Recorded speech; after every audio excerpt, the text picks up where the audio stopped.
What's going on, Bills Mafia? Happy Victory Tuesday. Kevin Syracuse with you here on another edition of Cuse's Corner, brought to you by Monster Energy.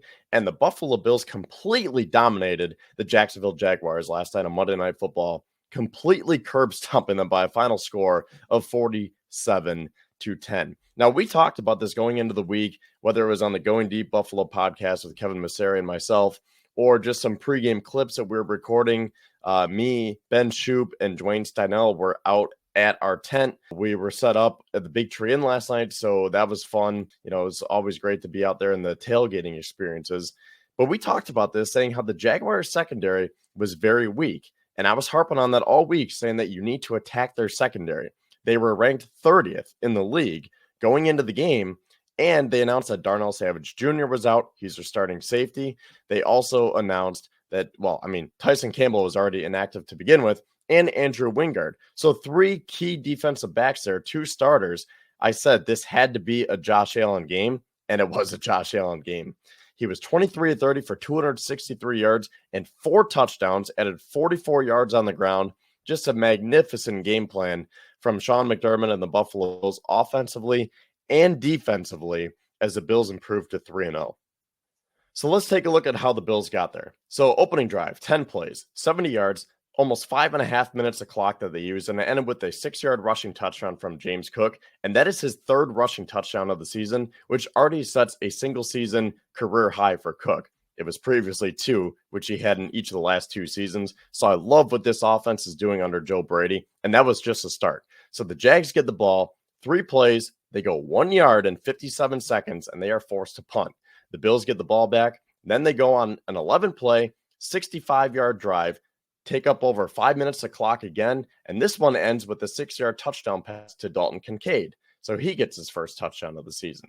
Then the Jaguars come back, ensuing drive, 14-play, 47-yard drive. This one did take almost 8 minutes of clock, but they only got a field goal to show for it. So then the score is 13-3 in favor of Buffalo. The Bills come right back, 8 plays, 68 yards, 4 minutes and 20 seconds, and this ends with a 24-yard touchdown pass from Josh Allen to Keon Coleman. Coleman, who was benched for the first quarter, Sean McDermott said after the game, because something along the lines of him showing up late during the week. So they benched him for that first quarter. He comes back in, and he scores his first career touchdown. Just silky smooth between Allen and Coleman. The Bills go up 20-3. Then, ensuing drive, Trevor Lawrence gets intercepted by Damar Hamlin. Hamlin's first ever career interception sets up the Bills with great field position, and then they take a 27-3 lead thanks to a Khalil Shakir 27-yard touchdown pass, and then the route was on from there. So the Jags get the ball back. They run 5 plays. They go 3 yards in just 52 seconds. The Bills get the ball back right before the half. They go 64 yards in 5 plays in just 53 seconds, and this ends with the Ty Johnson touchdown pass. And just a beautiful flick as Josh Allen rolled to his left and hit the third-string running back once again. So just everyone was eating. That was a 16-yard strike, by the way. Jaguars turn the ball over on downs, and that was that for the first half. The Bills are up 34-3. Then the Jags come out of the second half, and they did score a touchdown, but, it was pretty much over from that. The Bills tack on a few more field goals. Ray Davis got his first career touchdown, and it was just a party in Orchard Park. So, just an elite atmosphere. I tweeted after the game that was probably the loudest that I've heard the stadium in a long time. And I've been to a lot of home games. I was at the Kansas City playoff game, and that was loud, but something about last night just felt different. There's this new mojo to this team. It's like there's a new attitude between the team and the fan base, because after all that turnover last year in the offseason, I think a lot of us thought that this could be a setback year where the Bills are reloading, but it is essentially even better than what we've had. And I would argue that this is one of the best teams, if not the best team that we've had in the Josh Allen era. And the crazy thing is, they are doing this without all-pro linebacker Matt Milano, all-pro nickelback Taron Johnson, captain of the defense Terrell Bernard, and they have $64 million in dead cap from all the change and turnover that occurred during the offseason. So the fact that the Bills didn't even miss a beat, and again, I would argue that they are even better than what they were last year or in previous years, that is pretty incredible, to say the least. So let's take a look at some of the stats now. I'll start with the ones that the Bills PR tweeted.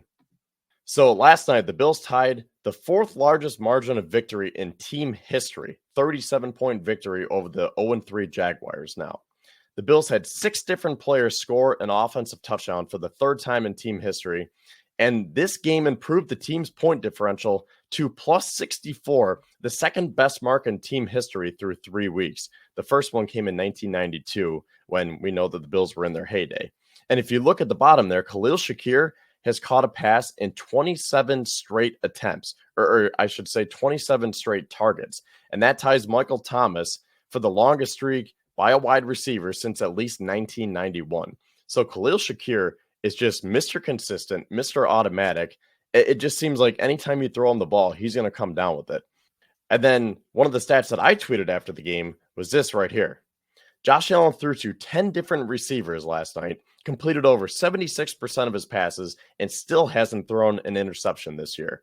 He has taken the next step in his game, which should scare the rest of the league. And I mean, that really is scary because what did people talk about all the time? That Josh Allen is a turnover machine. And yeah, okay, to their credit, Josh Allen did have a lot of turnovers, but they didn't understand what we understand about how Josh Allen plays and how you got to take the good with the bad because the great plays totally outweigh the bad plays. So yeah, he might throw an interception here or there, but he'll make up for it with 3 passing touchdowns, 2 rushing touchdowns, and a hurdle or something crazy like that.